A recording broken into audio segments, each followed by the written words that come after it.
You'll be back, don't you see? You'll remember you belong to me. There, we finally got through the intro 50 minutes into the call. Yep.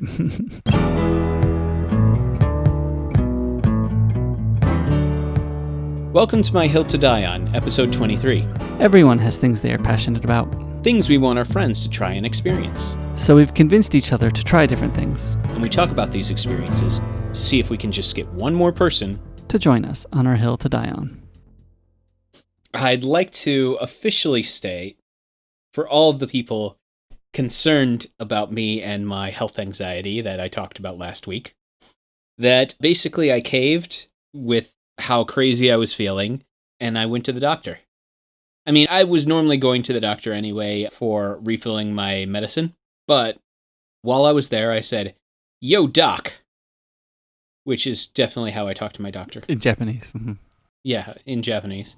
I say, could you potentially give me some more blood tests just to basically ease my mind, because I've been very nervous about all of these different things. And so he said, sure, I can do that. That's no problem. So I get some extra blood tests.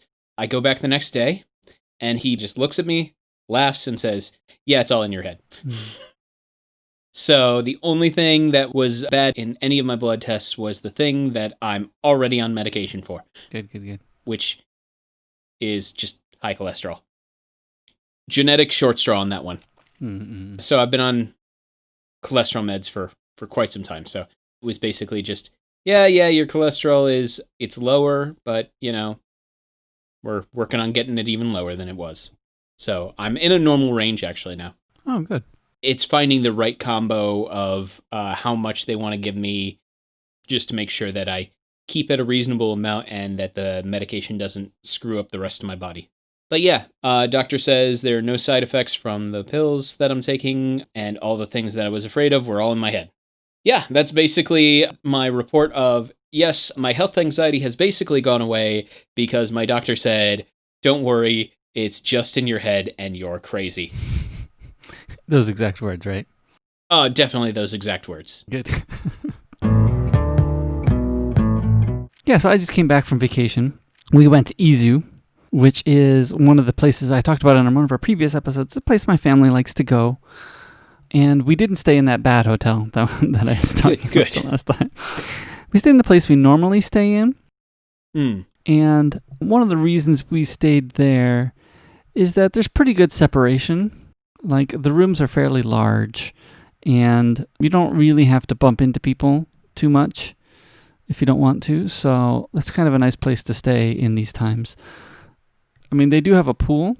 Mm. I had called in ahead of time, and they said they did limit the hours, which seems kind of silly to me. Limiting the hours seems silly. They did say they limit the people that go into the pool. Hey, that's great.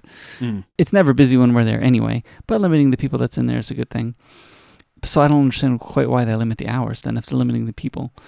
Yeah. They did say they left the onsen open, so you just had to be careful. But again, we planned on going at a time when it's not busy. In fact, I was looking at the calendars, and the Japanese schools are pretty much starting their summer break, I think, this week. So we had like a window of when we could have gone. Mm-hmm. And we could have gone anytime in the last 3 weeks, pretty much. We only went this last week because the rain was letting up, although it's still rainy, but the rain had let up a little bit. I couldn't tell. It felt like it was still raining almost every day here. I know, it's still raining a lot, and it's not really rainy season anymore, is it? I thought rainy season ended in June, but... It is fully into summer, but it's still raining a lot. So anyway, it had let up a little bit down in Izu anyway. So it's like, well, we'll go then. That's when we'll go. Yahoo Weather is still predicting sun 2 weeks from now, but it's been predicting sun 2 weeks from now for the past 4 weeks, so we'll have to see when it actually comes to pass. But anyway, so yeah, on Monday of last week, we went down, and it was a little bit, they were predicting rain in the afternoon, but we're like, well, we want to go to the beach, and we're not going to stay at the beach the whole day anyway. Let's quickly go to the beach in the morning, because we don't want to be there too long anyway. Let's quickly go to the beach in the morning, spend some time at the beach, and then come back. And that worked out wonderfully. It actually ended up raining later than they predicted, and we stayed later than we wanted to, so it worked out pretty well. We weren't caught in the rain or anything. The beach was very nice and empty. Again, it is supposed to be the downtime.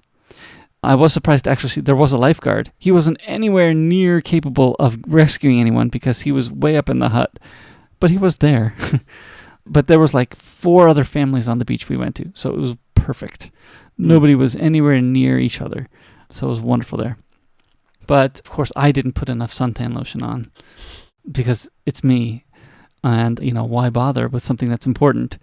So, of course, I didn't put enough on. And so I got a little bit burnt. Not too bad. Mostly tanned. Actually did pretty well, considering.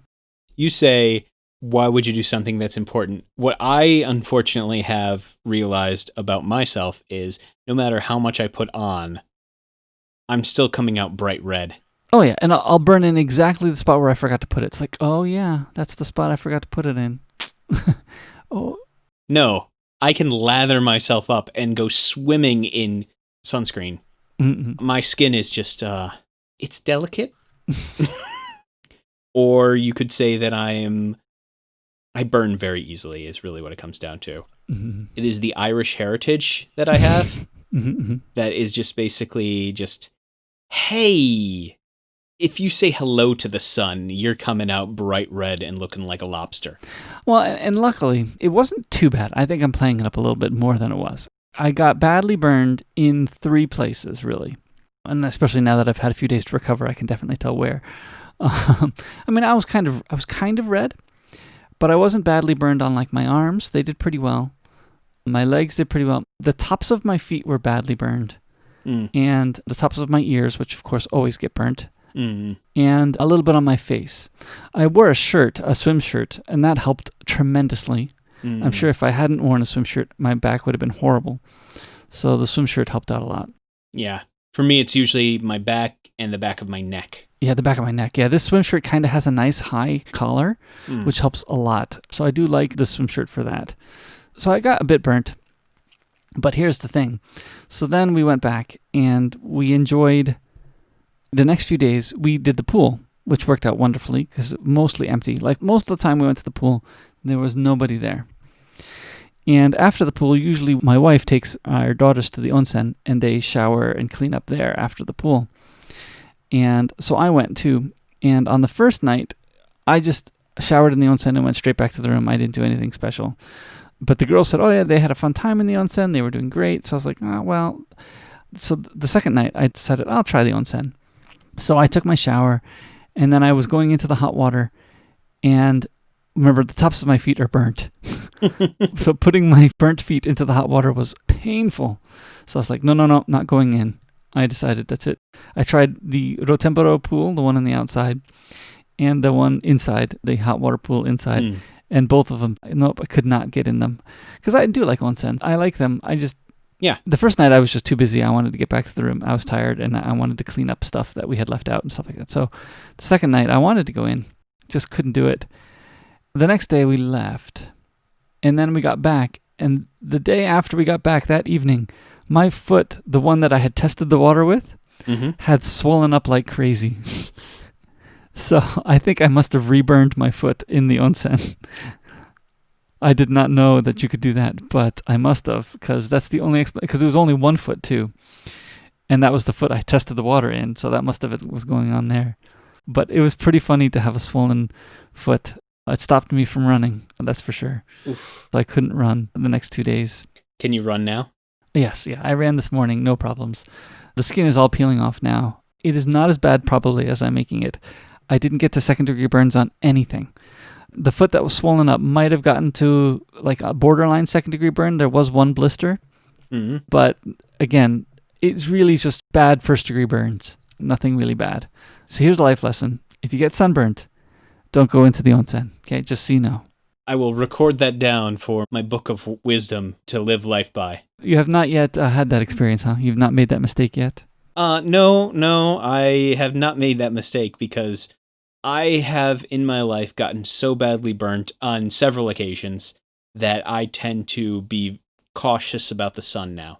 The thing that I have to actually watch out for now is as my hair has gone and left me, I have to now be aware of at least wearing a hat during summer months sometimes. if I'm going to be outside for a long time. Mm-hmm.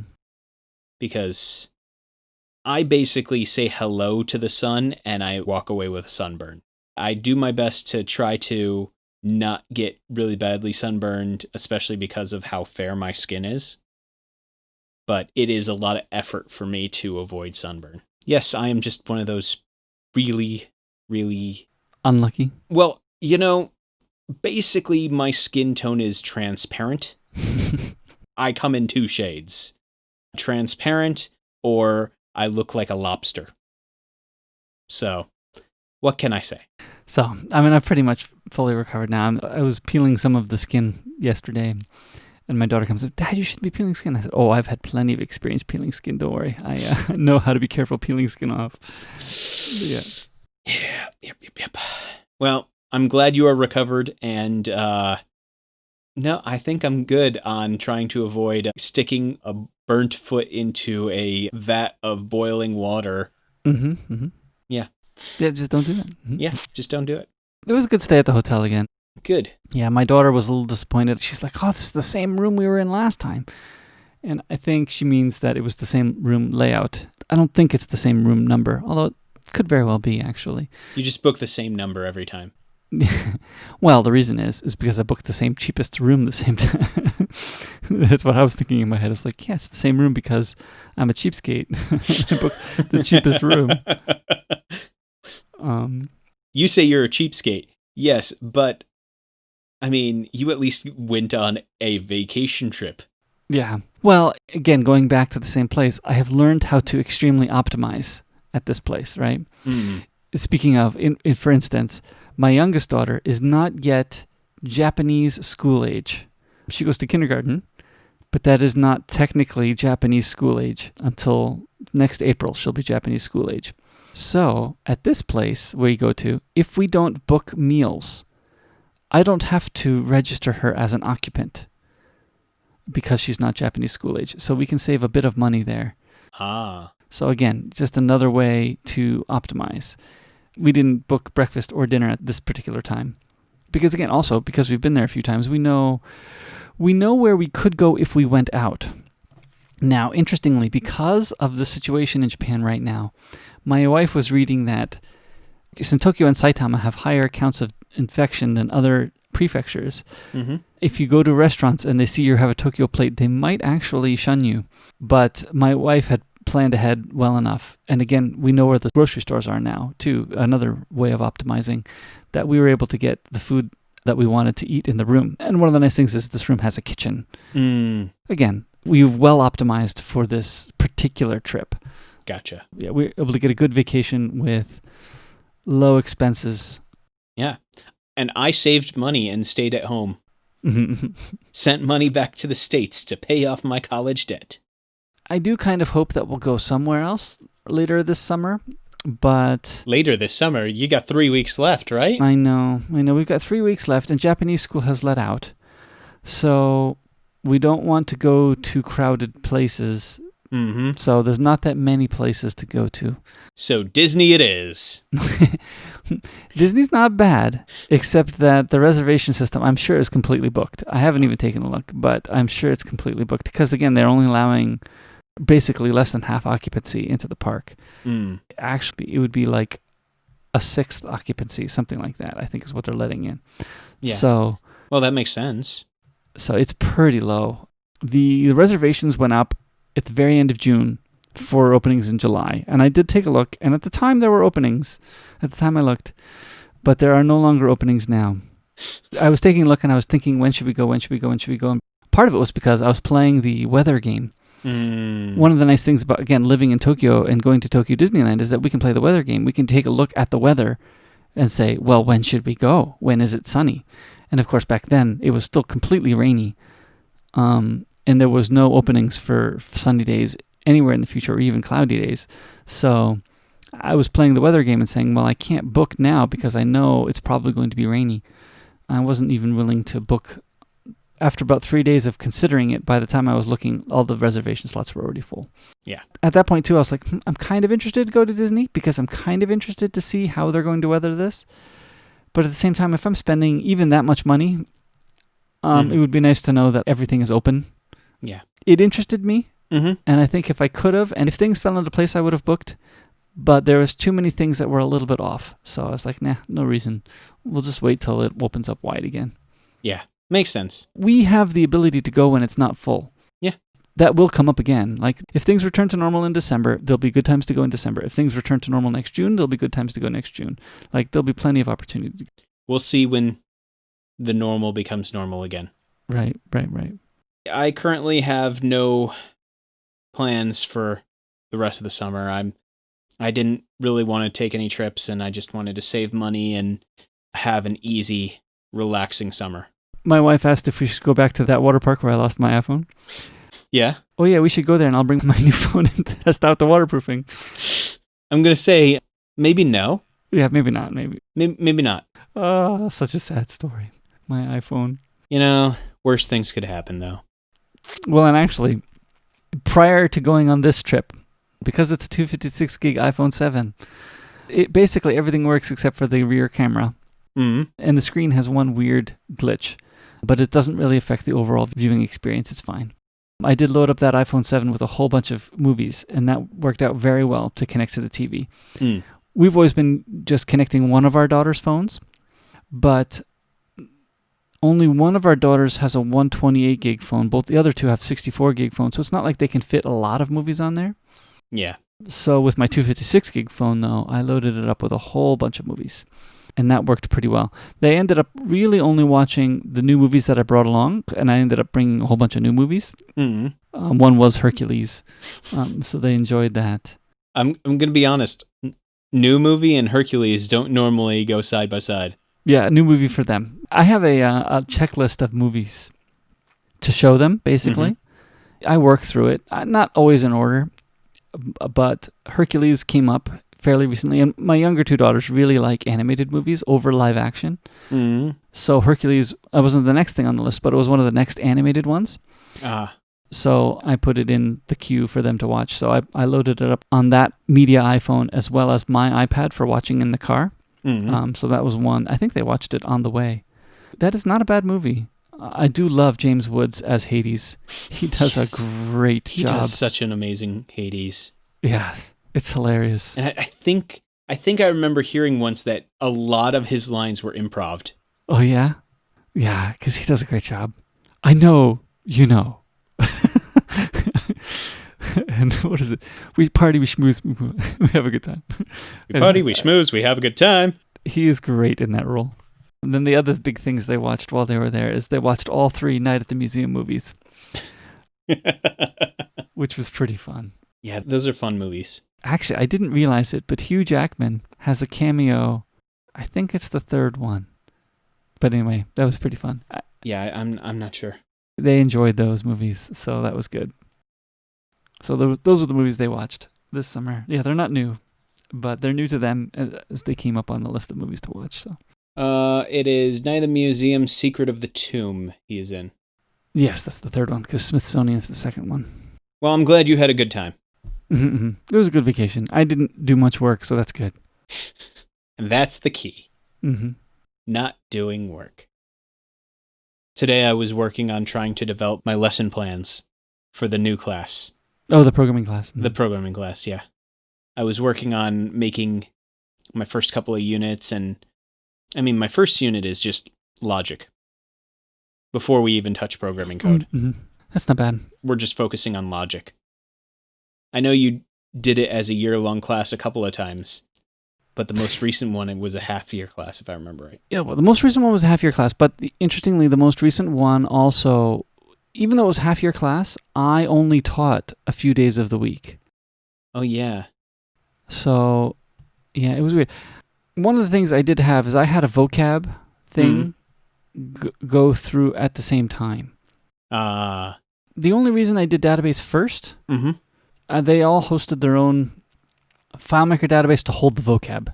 Oh. But I'm not sure that was a great setup. I'm not necessarily thinking that I'm going to have them go straight into database stuff right away. No. Especially because I think most of them, when I sent out an email trying to get them to respond saying, hey, why are you getting into programming? the majority of them actually said they wanted to either learn C++ or Python, which, given their experience, I'm thinking that I'm going to probably end up starting them on Python, but also doing some web stuff as well. So I'll probably do Python and then either PHP/CSS or maybe just go straight into JavaScript. Yeah, I had vocab because every unit had its own vocab, right? Yeah. But you could do vocab with a Google Doc now in Google Classroom. Mm-hmm. Like, I mean, a lot of this stuff was designed around using Moodle, actually. Some of the stuff here was posted in Moodle. I've only done it in Google Classroom once. Where my brain is at right now is definitely the first unit is all about the abstractions. Mm. Talking about logic gates, and just having them actually handwrite like a flowchart. Mm-hmm. And do stuff like that. Thinking about a flow. Like, okay, it hits this point, and then it checks this. Mm-hmm. Basically, how do you make a flow that won't cause the ability to bypass some of those gates? Because I remember one of my first projects in my AP Computer Science, I made a lovely little high-low game that, unfortunately, based on how I programmed it, if you did it in a certain order, it would bypass one of the gates every time, and so you would always win on the third move. As long as you did the numbers in a specific order, you would always do that. So, I want to have the students learn from my poor programming mistakes. Mm-hmm. But yeah, so yes, I have my class trying to help your stuff. Then I still have the summer programming project for school, and then I have my writing. So I've tried to divide my attention through all 4 of those projects and then still finding time to relax and have fun and play games. Mm-hmm. I've done a little bit of all of it, and that's the problem. Mm-hmm. So, Nate and I talked about what we've been doing, where I've been talking about like what games I've been playing recently. And I felt as if it needed a bit of a tweak and a change. So lately I've been talking about games that I've been playing, but this show is all about things that we love. And I play a lot of games, but I really want to focus the listener's attention on games that I genuinely just love and think that other people should try and experience. And focusing not only on what those games are, but what makes them great. And not specifically just me. If Nate has any games that he's going to be bringing in, then we'll do that. Mm-hmm. This corner is really going to be a games we love corner. I just want to give kind of that transition talk before we jump straight into a new one. So, I decided that for this first one of these, I should talk a little bit about a game. I mentioned it once, but I'm going to talk about it. I mentioned it back in episode 8. It's been a while. So it's been a while, but I'm going to talk about The Legend of Heroes, Trails of Cold Steel. Oh, yeah. Mm-hmm.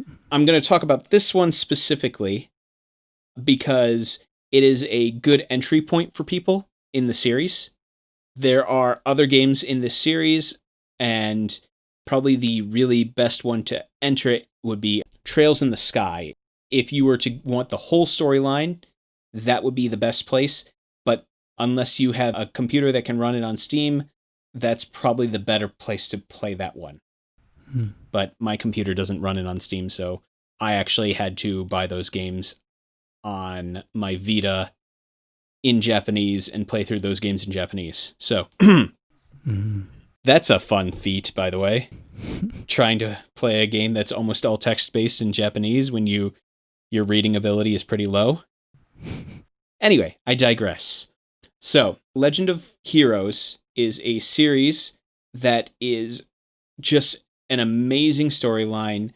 The reason why I want to bring up the Legend of Heroes games as a whole, really, is they are a wonderful game that really expresses storyline very well and world building really well. I know I mentioned this specific fact the last time we talked about it, but because you have a living, growing city that you keep coming back to in your hub world, all the characters change throughout the game, where their dialogue that they're talking about will change. And so what they talk about in 1 month, as time progresses through the story, they actually start talking about different things, and you will see the characters in the town actually grow and grow through crisis that you can potentially help or ignore. And you see all your characters grow and develop in that way. Really what it is because these characters, even the side characters that are in the town, have these backstories, has this growth, it makes the entire world feel very fleshed out, very lived in, which is why I think for a game, this is a game that really gets that world building down perfectly. And if you really care about all that background information too, playing the Trails in the Sky. So here's why I hesitate on talking about the other games in this series. There's specifically Trails in the Sky 1, 2, and 3, Trails of Azure, and then there's one other one in the Trails of Azure series. Mm-hmm. And then there's the Trails of Cold Steel series. And all 3 of those series are actually all interconnected and happening at the same time. So when you're playing the Cold Steel games, you can actually see the effects of something that you were a part of in the Trails in the Sky series. So it's really interesting if you want to get into a world that has just been wonderfully built and has that world building, really. So that is why I would say I especially wanted to bring this one up, because I do feel like the Legend of Heroes games do not get enough love. Mm-hmm. But it is a game that it just has some amazing writing, some great character building, world building that just it does very well. It is a turn-based RPG, so unfortunately that does drive certain people away. But I think it's a great game that more people should play. Sounds good. Yeah, I remember you talking about this one earlier. Trails of Cold Steel is actually all based around one character who goes off to a military school. Right. That's what I thought it had something to do with school. There was another game you talked about that had something to do with schools too, but... It's a very easy place to get a bunch of people together so you can get a team together. But he's part of a military school that end up working hand in hand with the military and do a whole lot of things as a war is breaking out, actually. And that's at the beginning / middle of Trails of Cold Steel 1. Mm-hmm. And then 1, 2, and 3 have been released in English. I know it's been released in Japanese, but I do believe that in English it is due out in October. So, and that is the end of the large arc of the Trails of Azure and Trails in the Sky series, ending with the Trails of Cold Steel. All 3 of those end with number 4 of Cold Steel. Oh, okay. So they come together at the end. Yeah, all these stories converge at number 4. Well, technically they converged at number 3, but I digress. It is one of those things where it is, if you're willing to put in the time necessary for how long a story this is, it's a great game to really sink your teeth into. But like I said, it's a time sink, because especially if you're diving into backstories. I've only been playing my Disco Zoo game still. Yeah. This is not a game that I played recently, because I played this one a long time back. But that's kind of what I want this corner to be, is just bringing up games that I love, whether or not from recent or from way back when. A fun development is, since I've been playing my Disco Zoo game a little bit more, my daughters have started playing more also again. So they keep trying to catch up to me, because they're like, oh, look at all the animals Dad has again, right? I've surpassed them by leaps and bounds again. In fact, I just unlocked the last vehicle to gather animals yesterday. So I have not... So, I mean, basically, I guess you could say I've unlocked the last level, not technically levels, but, You've unlocked the last level and are preparing for your reset again? Yeah, well, what I want to do now is, basically, I'm still going through all the other levels and gathering up all the animals to their most highest. I've gotten enough money to unlock the last level and enough animals to unlock the last level, but I have not yet maxed everything out. So I want to wait till I max, at least close to max everything out again, and then rewind again. And I'll pick up a second rewind animal doing it a second time. Makes sense.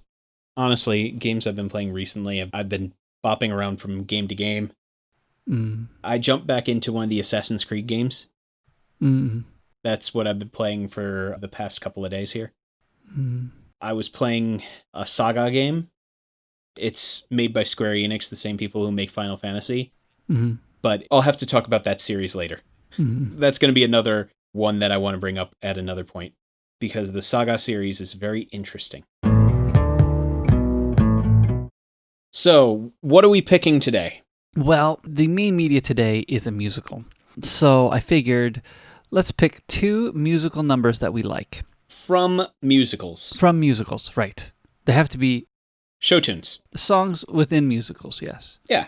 Maybe I didn't stipulate this with you earlier, but they don't have to be Broadway plays either. Yeah, I picked Broadway's plays anyway. Okay. That's fine, because, I grew up listening to Broadway plays and musicals, so... Mine are definitely not. That's quite all right. Why don't you get started then? Okay. The first one I want to pick, and it's interesting picking this. I'm not sure these are my favorite musical numbers, but they have at least some meaning to me. So one of the ones I want to pick is from The Greatest Showman movie. Have you seen that movie with Hugh Jackman? Yeah. In that movie, they sing The Other Side. He sings it with Zac Efron together as they're in the bar, as Hugh Jackman is trying to convince Zac Efron's character to join the circus. And I like a lot of the songs in The Greatest Showman. They're all pretty fun. But one of the reasons I like The Other Side, it's not even one of the popular ones, but one of the reasons I like it is because of the cinematography of that scene. I like the music, but I'm not picking it just for the music. I'm picking it because of the camera work. Sorry. Which is a very interesting way to pick your favorite musical number. Yes, sorry. Was for the camera work. Don't you wanna get away to a whole new part you're gonna play? 'Cause I got what you need, so come with me and take the ride to the other side. So if you do like I do, so if you do like me, forget the cage, 'cause we know how to make the king. Oh, damn, suddenly. As I was looking through the list of musicals, that one resonates with me because of its camera work a lot. It's one of my favorite scenes in a musical, so I'm picking it for that. Maybe that's showing my personality a little bit too. I'm picking a musical number because of its camera work. No, definitely not. But I really like how that scene was shot with the quick camera moves.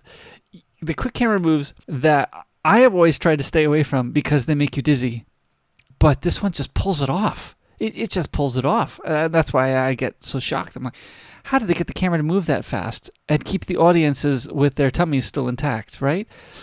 But it seems to do it. And so anyway, I like that. The song is not bad. The song is pretty fun. It plays an interesting part in the movie, right? Trying to convince the guy to join the circus and, working out their deal. But I like... To me, the biggest thing is the camera work, that it's just a well-shot musical number. So there you go. It's not Broadway. Sorry. I'm picking all Broadway, so... You're going to balance that part out? Yeah, I'm balancing that part out. So, I'm just going to have to start with a Hamilton song. Okay. I haven't even seen it. Have you seen it? I have not watched it on Disney yet, but I have listened to the soundtrack several times. Oh, okay. Because I can't get tickets to that thing. Well, now you can watch it on Disney+. Now I can watch it on Disney. The song that I'm actually picking is probably not the song that everybody thinks I'm going to pick. I'm going to pick You'll Be Back. To give you a little context, this is a song that is sung by King George to America. Basically, it's written as a breakup song. It's King George, basically, you don't realize how good you have it kind of stuff. It is a really catchy song that in the middle of all this great lyrical genius that is Hamilton, it is a change in musical genre, a musical theme from the rest of the play that sets the king and his part apart from the rest of the Americas, basically. But one of the greatest parts is the ending of that song is, "'Cause when push comes to shove, I will kill your friends and family to remind you of my love." It's a clever, clever way of showing the relationship of a king and how he views his subjects and how he views his people.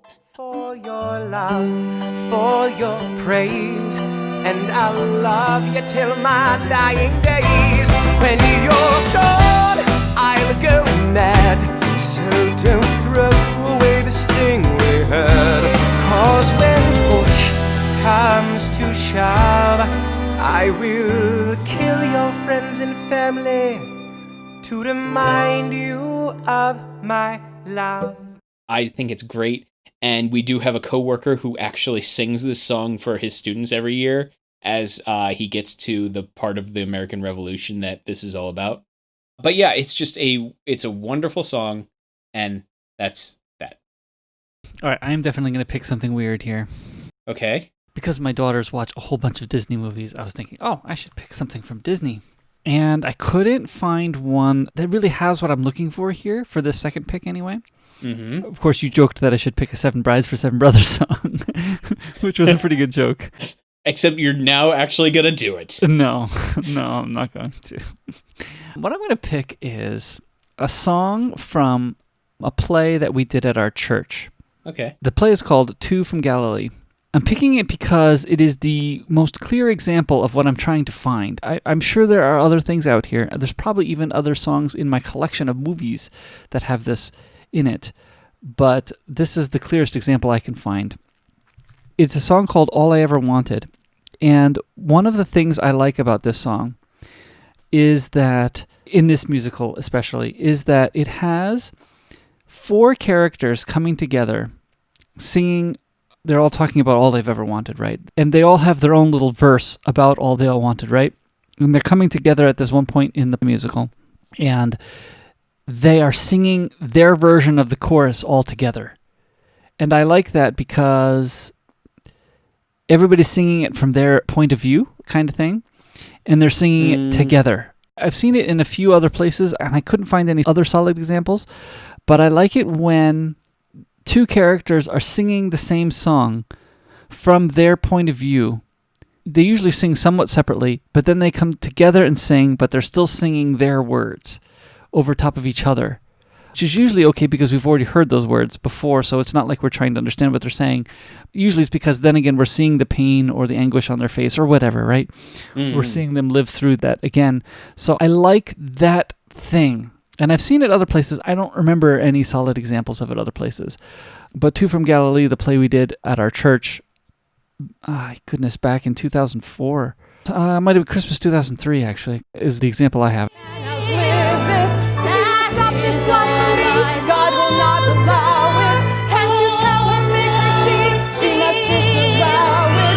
All that I have wanted, wonderful time they must has waited that might.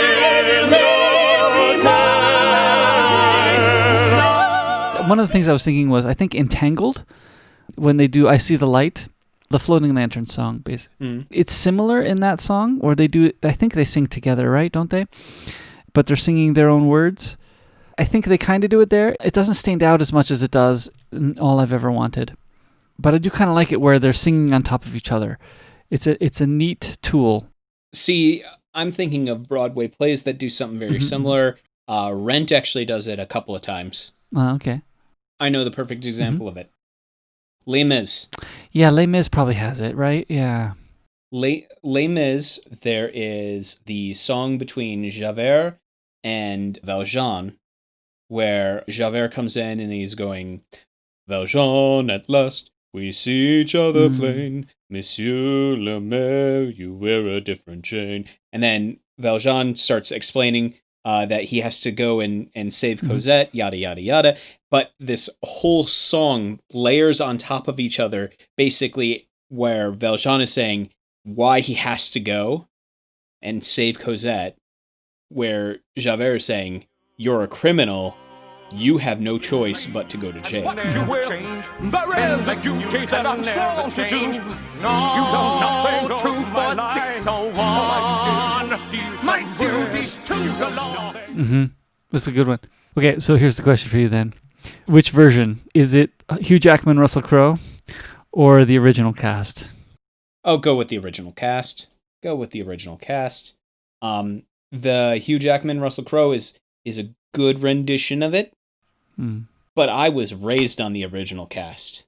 I listened to that soundtrack so many times growing up. I actually, I think I wore out my CD because I would regularly listen to it on road trips, which, it's especially great when you are driving down the road in Chicago in traffic and anybody looking over at you is seeing you just belting out show tunes in your car. Yeah, I was the coolest kid to hang out with. So anyway, that's kind of why I picked that. I was thinking of a bunch of other touching ones like Edelweiss and Sound of Music. Ooh, yeah. But anyway, I wanted to at least bring up the fact that I like it when it has to be a good song too. Like it has to pull it off. Like I think you're right. The Confrontation pulls it off well. Yeah. Two from Galilee, I think, pulled it off well. Where you have to know what they're talking about even when they're talking over each other. And you can't necessarily understand what they're saying. So, yeah, there are a few instances where that happened. Two from Galilee was the one that... Part of the reason why that stood out to me was because when my church did it in 2003, I was the technical director for the play. So it was my job to get our church set up with lighting, because we had no stage lighting. It was my job to rent enough microphones for this production, because while we had a sound system, we didn't have enough wireless microphones. So it was my job to do all those things. And I took it upon myself to plan out the filming of the play. Yeah. Then I edited it after the fact together onto a DVD, back when that was the way you did things. Yeah. And so I had planned out, I had 4 cameramen and 4 handy cams, we're not talking serious cameras here, 4 handy cams. But I had talked to each person and I said, here's your outline. Here's what you need to get and when you need to get it, right? At this scene, you are filming this. At this scene, you're filming this. At this scene, you're filming this, right? So it's here you're filming from his shoulders up. Here you're filming a wider shot from his waist up. And here you're filming a wide shot from, where he sees his feet, right?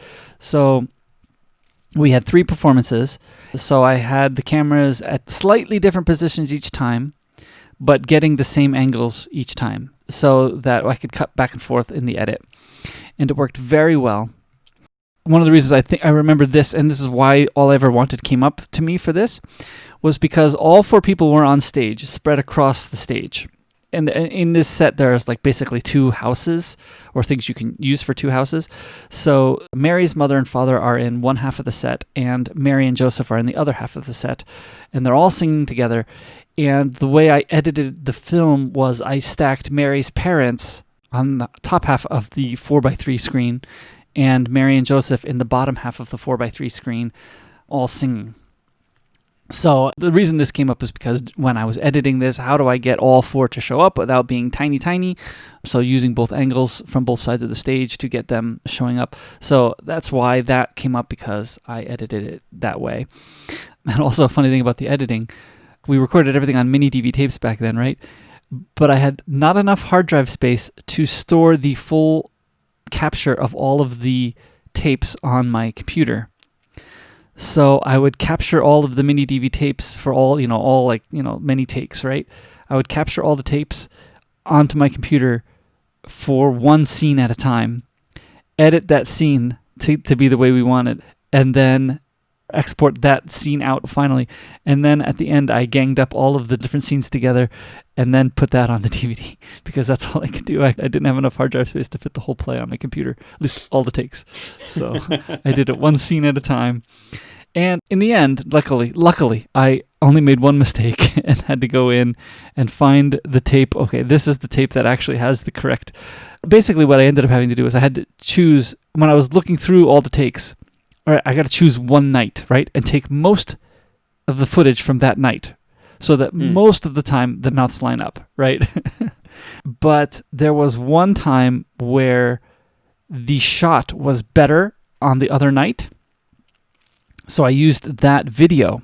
It was in the middle of the play somewhere, and it was ending the scene, and Mary was singing, and we had a great close-up of Mary on that whatever night. It was a different night than I had taken most of the song from, but that was the better shot. So I used that shot. But then she stopped singing visually because she stopped singing earlier on that night with the video, and the audio kept going. So you can see her cut in her, her mouth closes, but then you're hearing her still sing more. So I was like, oh goodness, I got to fix this mistake. And so in the end, I pulled that evening's audio into just that spot of that clip, and that worked out better, so that her mouth lined up with the sound. I just cut over to the other night audio and faded it in so that it worked. Makes sense. Anyway, that was the one mistake I made, but I had to re-edit. Anyway, it was very nice and complicated editing that project, but it was a lot of fun. Two from Galilee. It was a good play we did as our church. So your last pick. Yeah, my last pick. That's the problem is I only have one more pick.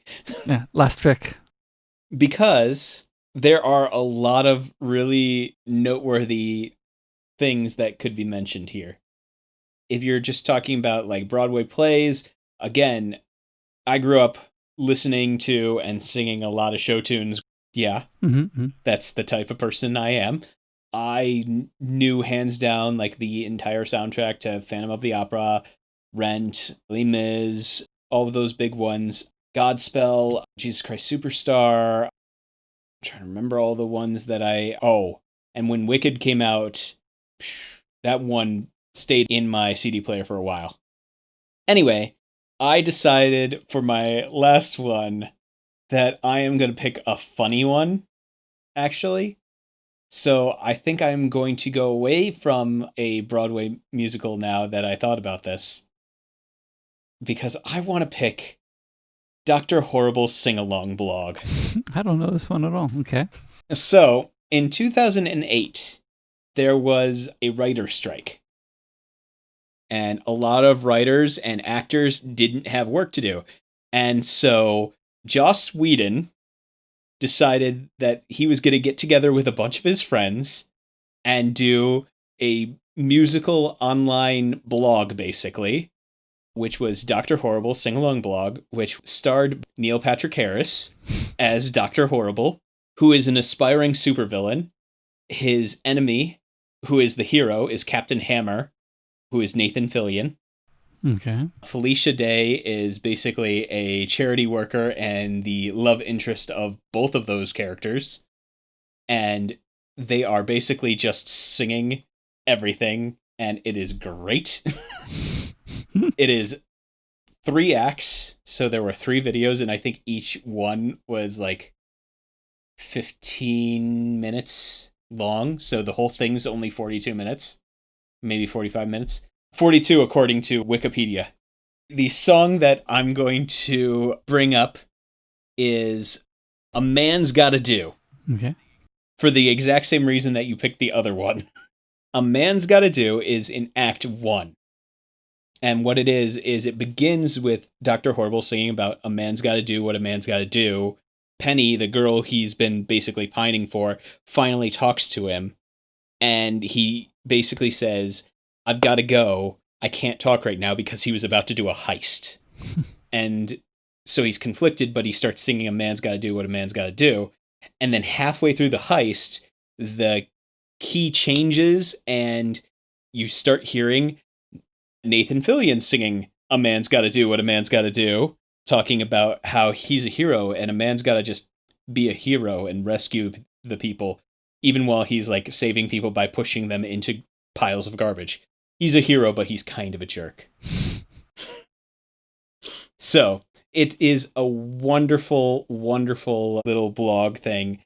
It is hilarious and funny and a great thing to watch. A man's gotta do what a man's gotta Are you kidding? Seems destiny. What heist were you watching? Saving you. Stop looking at her like that. When you're the best, you Did you can't notice that he rest. threw you What's in the use? garbage? But yeah, there's a lot of really quality mentions that I should say, because I mean, there are still songs that I remember singing nowadays. Like every once in a while, when I'm sitting in my apartment, I will break into "There's No Cats in America" from An American Tail, Fievel. Oh, okay.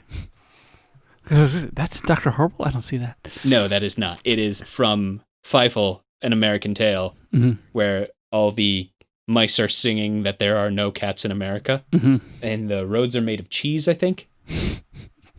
Yeah, now I remember that. I remember Fievel being a very scary movie for me when I watched it growing up. I don't remember why. I also remember singing Never Say Never Again from the same movie. But yeah, there are lots of movies like that, and like, oh, actually, if we're talking about Fievel, Somewhere Out There is great. Oh, yeah. That was a good song. That is just a great song. And if you have ever watched the TV show Community, I haven't yet. there is one episode where two of the characters basically have trained a mouse to respond to their voices singing Somewhere Out There.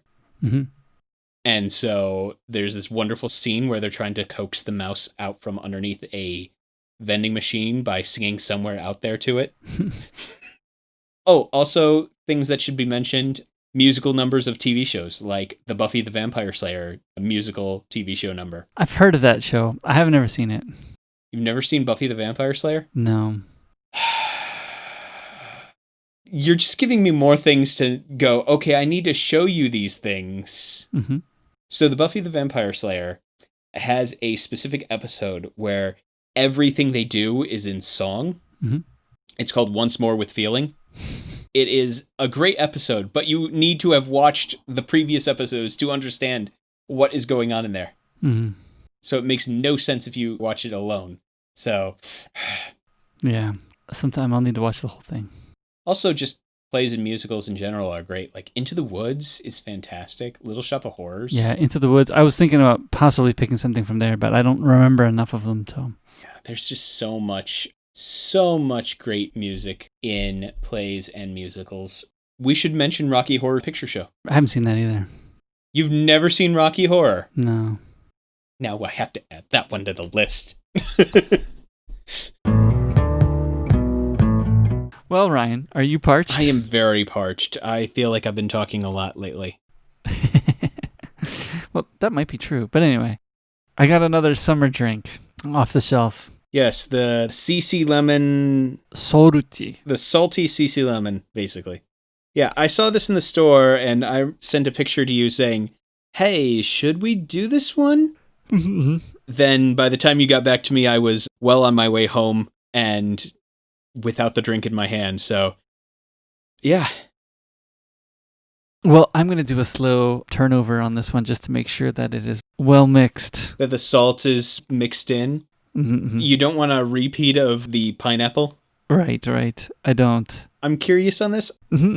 It's got the lemon peels, so maybe it's going to be as good as the lemon peel one was. I am hopeful because it's CC lemon. But then again, I'm also fearful because they've messed with my CC lemon. So we'll see. 10% fruit juice on this, interestingly. Yeah. Which I think the lemon peel one was high in fruit juice too, wasn't it? Yeah. But again, only 420 milliliters of liquid in a 500 milliliter shaped bottle. Why did they do this? Because they want to annoy you.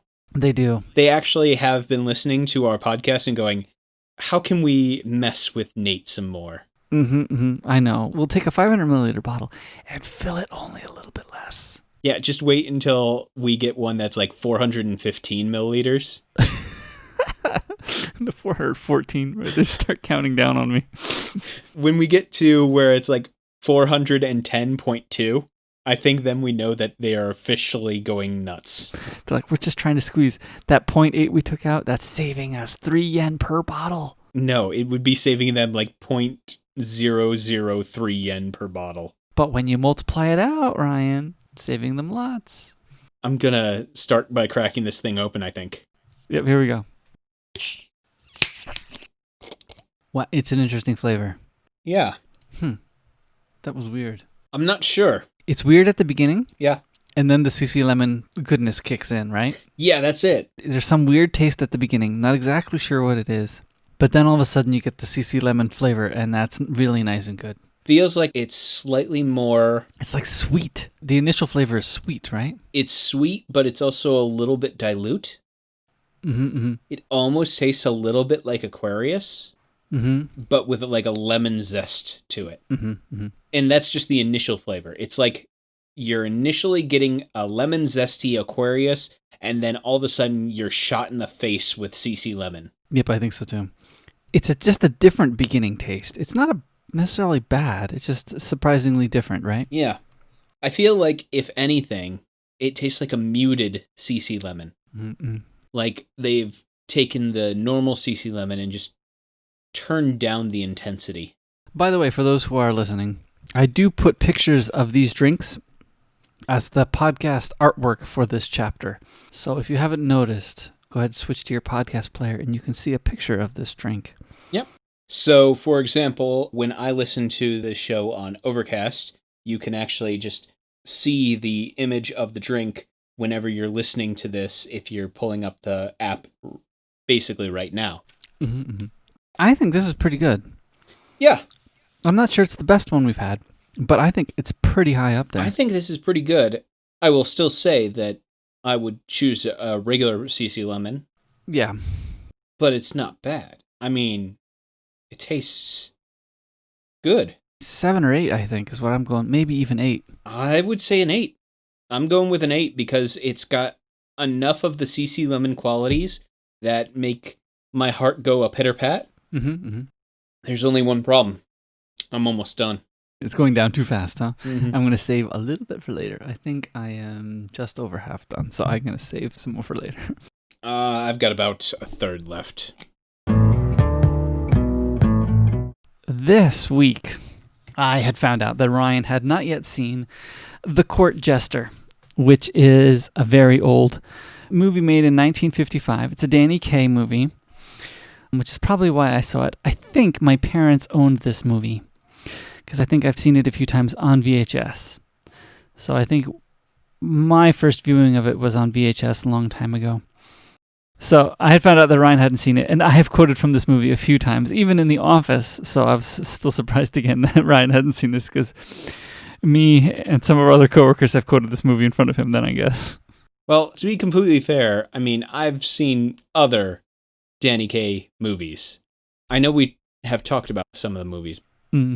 So I had to make sure that Ryan saw this film. So if you haven't seen it, please go watch it. But if you have seen it and it's been just so long that you can't remember exactly how the plot went, that's what I'm here for. In The Court Jester, Danny Kaye is Hubert Hawkins, a member of Black Fox's group of rebels, which is fighting against King Roderick, who had stolen the throne of England from the rightful rulers, and the only rightful ruler left alive is a baby. And of course, the royal line can be proven only through the purple pimpernel on the posterior of the ruler.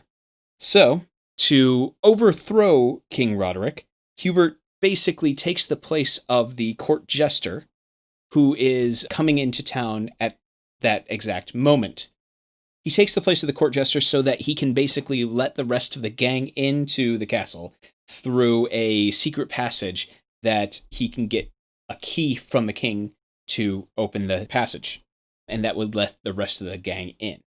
Basically, while he is in the castle, he ends up, through some hijinks of the court witch, ends up in a quasi-relationship with the princess, and because of the supposed relationship with him and the princess, fighting another knight for the princess's hand in marriage. And when this all happens, he somehow is able to win through more shenanigans. But when he does this, it has also at that time been revealed as a member of the rebellion. Specifically, the bad guy of the movie thinks that he himself is the Black Fox. So the king puts them on trial, and it is at that point where the child is found, rescued, and then a fight breaks out amongst the two warring groups, which only ends with the purple pimpernel being shown on the posterior of the king, the true king, which is a baby. So yes, Ryan, I'm the fox. Did you not know? No, I'm the fox. No, I'm the fox. But you can't outfox the fox. I can never outfox the fox. Which, by the way, let me just say that it is great that, like, the first impression you get is him basically doing this whole number about how you can never outfox the fox. Mhm. Which I was totally anticipating the ending of that whole scene and then going, all right, guys, yeah, I think we have this down. We're ready to really show off how great the Black Fox is now. Because we got this choreographed down. But I do have to say, it is really sad to hear that the chalice from the palace was broken. I know. The chalice from the palace was broken. And man, does a doge do what a doge does. But what does a doge do? I don't know. No idea. But the doge did what the doge did, and then the duchess did as well. This is the doge? Oh, isn't that great? Yeah. But the flagon with the dragon... The flagon with the dragon is the brew that is true. No. The flagon with the dragon has the pill of the poison. But then it's not the flagon with the dragon, but it's the... The vessel with the pestle? The vessel with the pestle. The vessel with the pestle is the brew that's true. Right. So actually, back to that opening scene real quick. I do kind of actually like the fake out. Yes. Where you are led to believe that he is actually the Black Fox until the guy comes up, have you been in my clothes again? You know? Which makes complete sense. Right. Of course. That he is not the Black Fox. He's not the Black Fox. No, he's the entertainment for the group. Well, actually, no. His primary job is to show the baby's butt. Right? That's his primary job. Which it is great that is everyone's reaction is show the butt and my liege. My king. He's like, don't you think a woman would do better at this? No. It is your job. You need to do it. Everyone should do what they are best suited to do. This is your job. Oh, it's pretty good. So what does that say about him? That the best thing he can do is basically show off the tuchus of a baby? Pretty much. I don't know how I feel about if that's your role in life. So interestingly, these actors... Okay, I gotta ask you. Did you recognize Gwendolyn? Do you know who she is? Now I do because I pulled up the Wikipedia page, and no, I did not. Did you not know? That was Angela Lansbury. Isn't that great? I cannot believe that. Yep, a very young Angela Lansbury in this role. Isn't that wonderful? Wow. I cannot believe that. Mm-hmm. She did so great, didn't she? Yeah, she did fantastic. That was pretty fun. And the other one, my daughter actually picked up on this. She's like, Maid Jean. She's like, oh, who is she? I recognize her from something. She's the mother on the original Mary Poppins. Yeah, she's... The suffragette mother. Yeah. Glynis Johns. And she's the mother on Mary Poppins. The mother of Jane and Michael Banks. Yes. But I feel like she's also in a whole lot. She's in a bunch of things. Mm-hmm. Yeah, because I feel like, what else have I seen her in? I guess I'm misremembering. But yeah, I think it is just remembering her from Mary Poppins. So yeah, those are the pretty good actors in this one. So I think the thing that I liked most about this movie, you can tell me what you think too, but the thing that I liked most about this movie was how all the coincidences played together, right? I mean, yes, so many coincidences, right? He gets so lucky all the time. One of the best scenes, right, is when he has woken from his deep sleep and he's coming out to entertain the king, and everybody is passing him by, giving him a little bit more of each of their plans, right? He's getting like 4 plans in a row, and he's like, what? What is that plan? What is that plan? What is that plan? It's just so great. Yeah. I also like I will cut you down like that. Yeah, the snaps, right? And I kept thinking toward the very end of the movie, why didn't Ravenhurst figure out about the snaps? Couldn't he have tied together the fact that he's snapping on and off during snaps? Come on. Yeah. Ravenhurst would have been smart enough to figure that out. 'Cause I love throughout the whole movie, Ravenhurst is going, the man is pure genius. When he just happened to like bumble into The killing of the three guys, Brockhurst and Still and Petrie. That's just going from plan 1 to plan 2 in a fell swoop. Boom, boom, boom. Anyway, loving that. Yeah.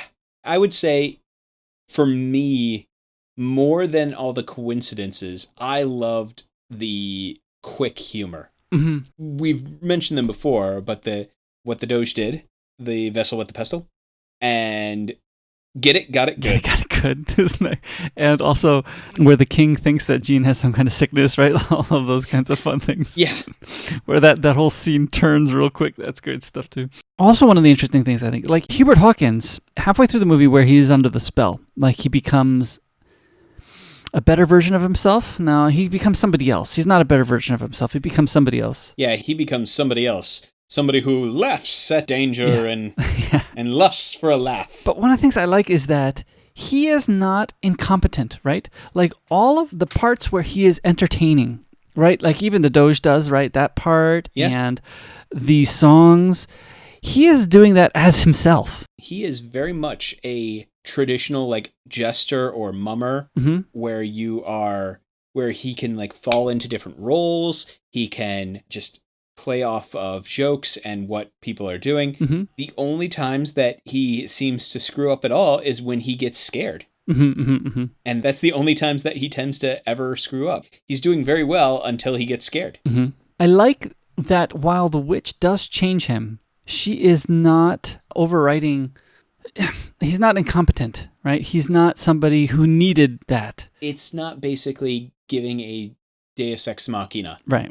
Basically, this is changing who he is. It's not overriding his weaknesses.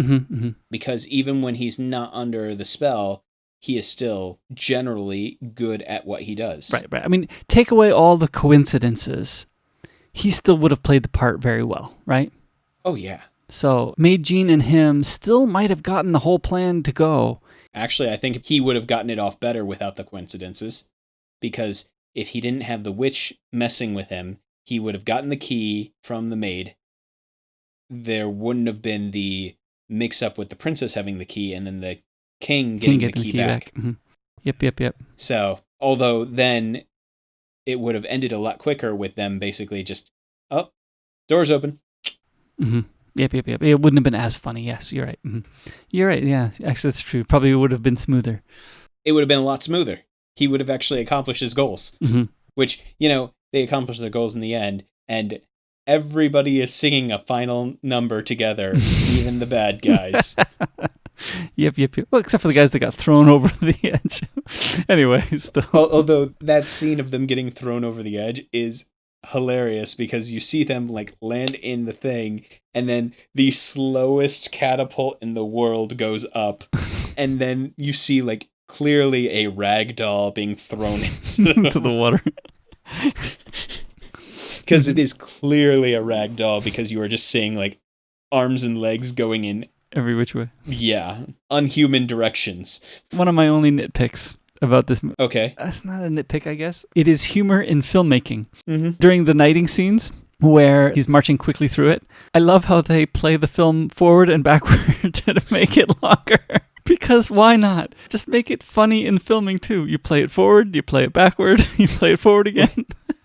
Well, I know that the original purpose was to make it look like they were marching forward and then marching backward and then marching forward and then marching backward. But film being what it was them running it backwards. Play it forwards, play it backwards, play it forward. Instead of having the actors do it, it's actually a little bit more funny just rolling the film forward and backward. Yeah, I thought that entire scene was fantastic because it was, oh, he's here.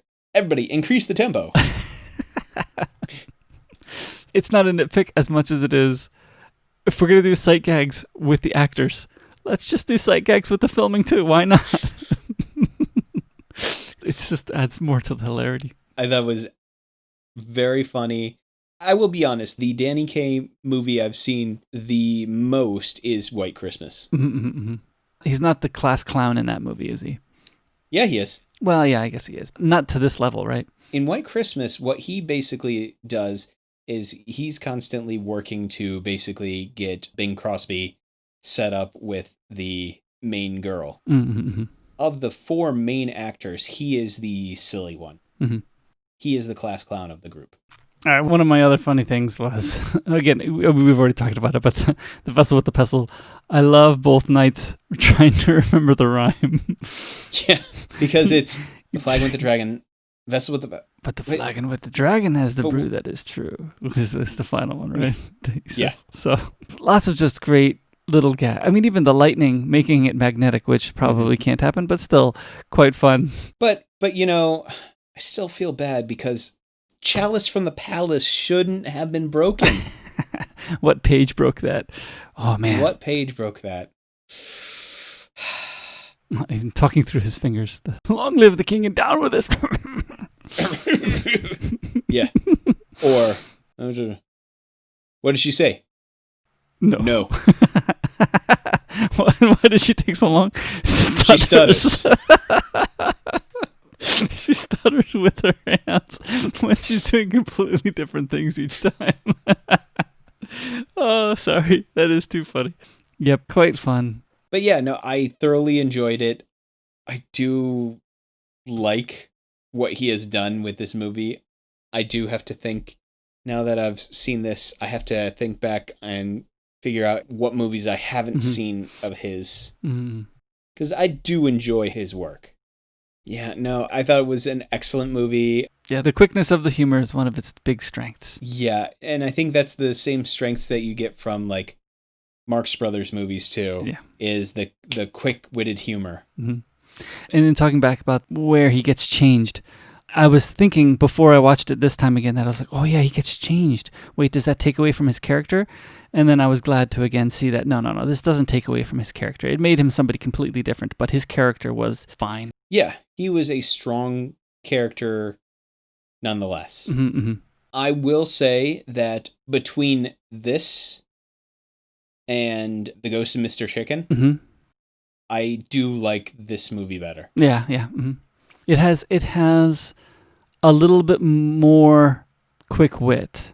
Yeah. And I would say, like, comparing them both, I mean, I do like that both of them have humorous characters, right? It's not just Danny Kaye or not just Don Knotts in The Ghost of Mr. Chicken. No. It's mostly coming from them. But I would say that even in this movie, there is humor coming from other characters as well. In this one, Meijin does a good portion of the humor as well. Or it's the people trying to be serious in a world of absurdities. Like Ravenhurst. Like his trying to make sense of the humor by basically He's just a genius. giving him all the credit every time. Wonderful. and even the craziness that is Gwendolyn, right? I mean, she's right up there cuckoo too. Yeah. By saying that she'll kill her mate. I mean, I do wonder if you're right that if Griswold is the castle witch, or is she Gwendolyn's maid? But I think you're probably right. I think she's probably the castle witch. She just hangs out with Gwendolyn, right? Yeah. And then gets bullied by Gwendolyn most of the time, it seems like.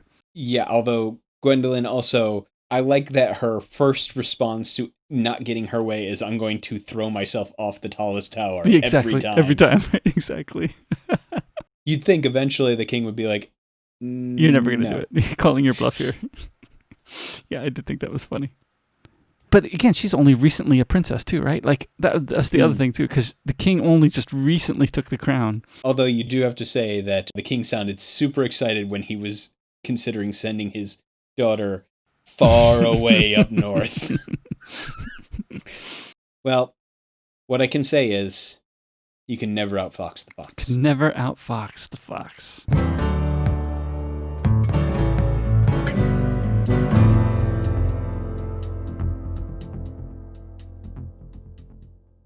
Sorry, I was writing my summary for the movie that we watched, and I was just making sure that I had everything that wanted to say, because it's another one of those nonsensical things that the plot is like, the plot makes sense when you're watching it, but then when you're trying to describe it, it becomes that much harder when you're trying to describe it. for example, try describing Star Wars to a person who doesn't know anything about Star Wars. Mm-hmm. So it's like, so there's a space wizard with a laser sword, Mm-hmm. and he gets hurt by an abominable snowman and has to be saved by burrowing inside a ice kangaroo. Mm-hmm. Yeah, thankfully I don't have to say anything like that for this movie. Well, and also I was thinking the episode that we previously recorded is interesting to summarize. It was interesting to edit because the first 15 minutes of it is us talking about what we've been doing, right? Yeah? But I think that spanned like an hour and a half of recording. Oh, I'm positive it did. So, but luckily, none of it was spread out too. Everything was together. It's just edited down to 15 minutes. Yeah. And I assume you've seen most of the Miyazaki films? No. I would say not most. What? I really have only seen Princess Mononoke, Good. Totoro, and Kiki. I'd like to see Arrietty. Have you not seen Spirited Away? I have not seen Spirited Huh. Away. And it's been a long time since I've seen Mononoke Hime. I actually watched that in college. Yeah, Mononoke Hime is my favorite one. So, if you hadn't seen that one was going to be on the list immediately. It still could be, I think, potentially. When I came to Japan, I took a Japanese culture class. Yep. Well, I was taking Japanese, and then I just had more credits I could take. Yeah. So I took Japanese culture in English. Mm. So there were Japanese students who were taking the English class of Japanese culture, which I just thought was hilarious. Why were Japanese students doing that? But hey, there was 3 other Japanese students and me, because I was the only international student at the time, which is a weird thing. Normally they have 6, but for whatever reason, I was the only one that year. Where were you doing your international school stuff? Hokkaido. All right. And we watched a few movies. I think I read Silence, and then we watched Mononoke Hime. And we watched another Japanese movie, but I don't remember what it was. And both of the movies were in Japanese, and he had printed out transcripts for me to read. Oh, printed out transcripts. Mhm. That's got to be rough. Yeah, well, if that's the case, then I might have you watch Mononoke Hime. I also have Spirited Away. The foot that was swollen up might have gotten to like a borderline second-degree burn. There was one blister, but I think that's where the pus was leaking out. Wow, that... Nice picture Yeah, there. thanks. From the swollen foot. But again, it's really just bad first-degree burns. Nothing really bad. I'm putting a show off the Tuchus over baby. That's going right on the list. That's good. Make sure you spell Tuchus right. Yeah, how do you spell Tuchus? How do you spell Tuchus? Tuchas, I think. Oh, it didn't say it's How spelled does one spell Tuchus? I'll just ask Siri. Anyway. Giacomo, the king of jesters. And I don't know why I am doing this accent. The jester to the kings. The Italian court. The best place to court Italians. Sorry. Get it? Got it. Good. Good night. Yeah, let's get going. It's been 3 hours. My recording's been going for 3 hours. I gotta shut it off.